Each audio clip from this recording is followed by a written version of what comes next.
সম্প্রতি social media, YouTube, Facebook, Instagram এমনকি রাস্তাঘাটেও আলোচনা হচ্ছে সান্ডা নামে একটি প্রাণীকে নিয়ে।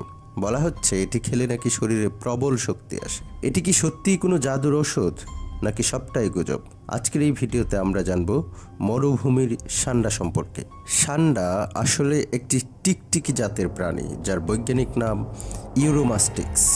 এটি দক্ষিণ এশিয়া, মধ্যপ্রাচ্য ও আফ্রিকার শুষ্ক মরুভূমি অঞ্চলে বেশি দেখা যায়। এর লেজ মোটা ও কাঁটাযুক্ত, যা আত্মরক্ষার জন্য ব্যবহার করা হয়। এরা সাধারণত নিরীহ নিরামিষভোজী প্রাণী, পাতা, বীজ ও ফুল খায়। সম্প্রতি বাংলাদেশ ও ভারতের বিভিন্ন অঞ্চলে এক ধরনের গুজব ছড়িয়েছে যে সান্ডার তেল খেলে নাকি শরীরের শক্তি কয়েক গুণ বেড়ে যায়। এই দাবি পুরনো হলেও হঠাৎ করে আবার ভাইরাল হয়েছে টিকটকের ভিডিও, ফেসবুক রিল ও ইউটিউব শর্টসের মাধ্যমে। অনেকে এটাকে প্রাকৃতিক ভায়াগ্রা বলছে, কিন্তু আসলে এর কোনো বৈজ্ঞানিক ভিত্তি নেই। কেবল লোকজ কল্পনার ভিত্তিতে এই বিশ্বাস ছড়িয়েছে। প্রথম কথা, সান্ডা কোনো খাদ্য নয়, এটি একটি বন্য প্রাণী। এর মাংস বা তেল খাওয়ার বিষয়ে কোনো বৈজ্ঞানিক গবেষণা নেই যা প্রমাণ করে এটি স্বাস্থ্যের জন্য উপকারী। বরং যত্রতত্র ব্যবহারে হতে পারে চর্মরোগ, হজম সমস্যা, এমনকি বিষক্রিয়াও।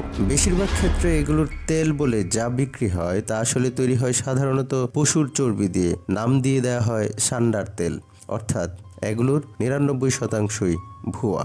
ইসলামী দৃষ্টিকোণ থেকেও বিষয়টি নিয়ে মতভেদ আছে। হাদিসে সান্ডার উল্লেখ আছে, তবে তা খাওয়া হালাল কিনা সে বিষয়ে ভিন্ন মত। অনেক আলেম বলেন এটি মাকরু। অধিকাংশ মুসলিম দেশেই সান্ডা শিকার বা খাওয়া প্রচলিত নয়। আর সামাজিকভাবে এটা সম্পূর্ণ অবৈজ্ঞানিক বিশ্বাস ছড়িয়ে দিচ্ছে, যা ঠকবাজদের ব্যবসার সুযোগ করে দিচ্ছে। তো বন্ধুরা, প্রাকৃতিক শক্তি বা স্বাস্থ্য পাওয়ার জন্য সঠিক পথ হলো স্বাস্থ্যকর খাবার, ব্যায়াম, ঘুম এবং চিকিৎসকের পরামর্শ। কোনো প্রাণীর তেল বা গুজব নির্ভর ওষুধ আসলে কোনো সমাধান নয়। সান্ডা একটি নিরীহ প্রাণী, তাকে হত্যা নয়, সংরক্ষণে আমাদের দায়িত্ব। ভুল তথ্যের বিরুদ্ধে রুখে দাঁড়ান। ভিডিওটি শেয়ার করুন যাতে সবাই বিষয়টি জানতে পারে।